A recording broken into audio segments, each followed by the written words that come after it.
This is Canada Immigration News Podcast number 97. Start with this. Oh, there we go. Yeah. So while those might be the exact official notes from the news desk, we're actually going to set the raw data aside today. Right, because today is all about giving you a custom-tailored deep dive. Exactly. Our mission today is to decode a massive, truly fundamental shift that's happening in Canada's economy and its immigration system right now. Right, as of May 2026. Yes, as of May 2026. And we're pulling all of this from a stack of the latest reports from Canada Immigration News. So here's the roadmap for where we're taking you on this deep dive. Quite a journey. It really is. We'll start with the macro view. Like, why do Canada's GDP and job numbers look like a recession but actually aren't? That's a huge point of confusion right now. Totally. Then we'll zoom in on how the federal government is fast-tracking permanent residency for rural workers. Retention over recruitment. Right. And finally, we'll look at how provinces like British Columbia, Yukon, and New Brunswick are using these hyper-targeted, basically sniper tactics to fix immediate labor crises. It's going to be fascinating. Let's jump right into that macro view. Because to understand these micro-level immigration policies, we have to understand the massive demographic engine driving them. Absolutely. The national economic reality is the foundation here. And look, the recent headlines sound really scary. Slower GDP growth is projected at just 0.4 to 0.5% in the near term. Which is incredibly low. Right, and a long-term average of only 1.2%. And then you see that employment could drop by 54,000 jobs in a single year. Yeah, that's monthly losses of 4,000 to 5,000 positions. Exactly. In February alone, payroll employment dropped by 60,200 jobs. Mostly in transportation, warehousing, and retail. Okay, let's unpack this. Imagine you're looking at a bustling factory that is actually running perfectly fine, but a huge wave of senior workers just retired all at once. Right, generational exit. Yeah, and there simply aren't enough trainees to take their shifts. So 54,000 jobs simply vanish into thin air. Which looks terrible on paper. It does.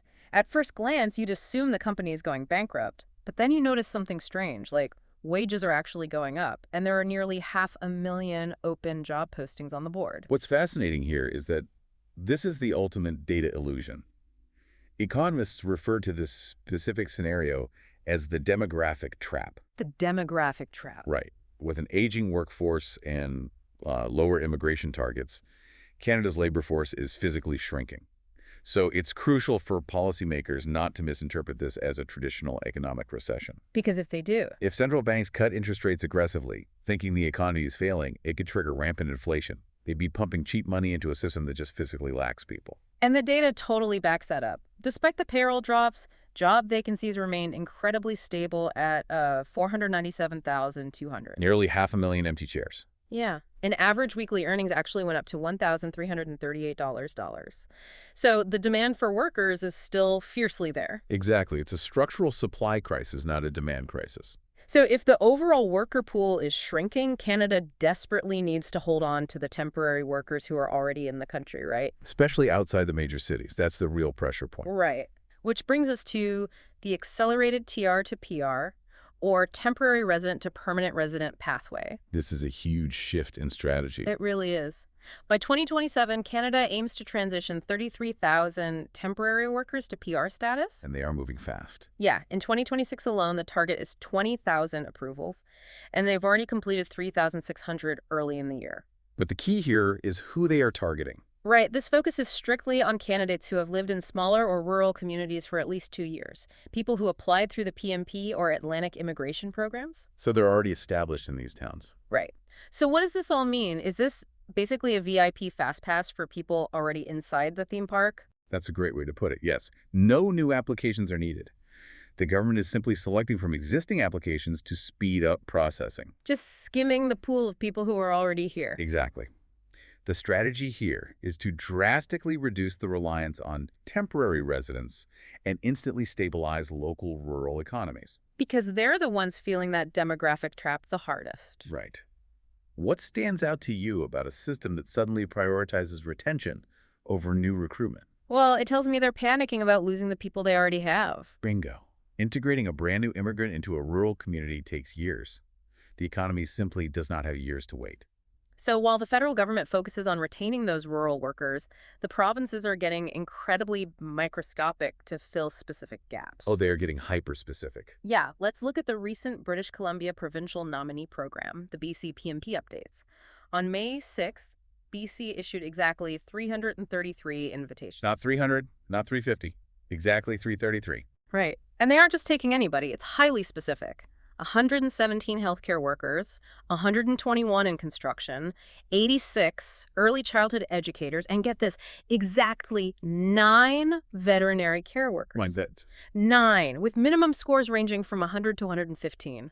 And on the business side, the May 5th entrepreneur draw issued a mere 13 invitations. Just 13. Yeah, 8 base, 5 regional pilot, with a consistent minimum score of 115. Here's where it gets really interesting. Instead of casting a massive wide net into the ocean, hoping to catch anything, Right. British Columbia is basically using a highly calibrated spear gun to hit exactly what they need, down to 9 specific veterinary professionals. If we connect this to the bigger picture, BC has completely shifted away from general draws. They've moved to occupation-based selections aligned purely with actual on-the-ground labor shortages. Which makes sense. A general draw doesn't help if a rural farm needs a large animal vet right now. Exactly. And look at those 5 entrepreneur invites for the regional pilot. That is designed specifically to force investment outside major urban centers. Oh, I see. Yeah, it perfectly mirrors the federal rural retention strategy we just talked about. You don't get the invite if you want to open a cafe in downtown Vancouver. You get it if you're building a business in a small town that needs it. Precisely. It's surgical. Okay, so we just saw healthcare heavily targeted in BC's point-based draws, but other provinces are taking it a step further, aren't they? They are fundamentally rewriting the bureaucratic rules. Yeah, let's highlight 2 major provincial innovations here. First, Yukon. They've created a dual licensing pathway for U.S.-trained, American board-certified doctors. This is a game changer. It is. Instead of starting from scratch, Yukon just relies on British Columbia's College of Physicians and Surgeons. Right. One document submission gets a doctor approved in BC, which Yukon then accepts simultaneously. Bypasses so much red tape. And second, New Brunswick is expanding its practice-ready assessment program from 10 to 14 positions. The PRA, yeah. Right, the PRA. Internationally trained doctors do a 12-week supervised clinical assessment. And in exchange, they must sign a strict 3-year return of service agreement to work in communities with healthcare shortages. They are legally locked in for 3 years. Which, okay, why did it take until a massive labor crisis for provinces like Yukon and BC to just start sharing paperwork? This raises an important question about the historical barriers of credential recognition in Canada. Because it seems so obvious. It does, but historically, provincial medical colleges have been fiercely territorial. Yeah. Every province operated as its own fiefdom. Right. But the demographic trap hit healthcare the hardest. They can no longer afford that bureaucratic sovereignty when rural clinics are literally shutting down. Okay, but let's look at New Brunswick's 3-year lock-in. Is that brilliant, or is it just creating a miserable situation for a doctor who feels trapped? It's the ultimate trade-off between speed and community commitment. The reality is, if New Brunswick licenses a doctor in 12 weeks with 0 strings attached... They just leave for Toronto. Exactly. The data shows they use that license as a springboard to a bigger city. By mandating that 3-year service, New Brunswick guarantees that rural areas actually benefit from the fast-tracked licensing. They buy 3 years of guaranteed medical stability. Right, and the psychological gamble is that 3 years is enough time for integration. They buy a house, their kids go to local schools, and maybe they decide to stay. Wow. Okay. So connecting the dots here for you. We started with a macro economy facing 54,000 job drops because of a retiring demographic. The empty chairs. Exactly. Then we moved to the federal TR to PR rural retention plan, locking the door so the workers we have don't leave. Retention over recruitment. Then we saw BC using hyper-targeted draws to find exactly 9 vets. And finally, we watched Yukon and New Brunswick hack the bureaucracy to get doctors into clinics faster. It's a massive, cohesive adaptation. It really is. But there's one final thing we want you to mull over. Yeah, because even if all these strategies work perfectly, projections state that because of these lower immigration impacts and demographic shifts, Canada's total economic output could be 11% lower by 2060 compared to earlier expectations. 11% lower. That is a massive hit to the economy. It is. So if the workforce physically cannot grow as fast as it used to, will fast-tracking visas and targeting specific occupations be enough to save the economy? Just stopping the bleeding. Right.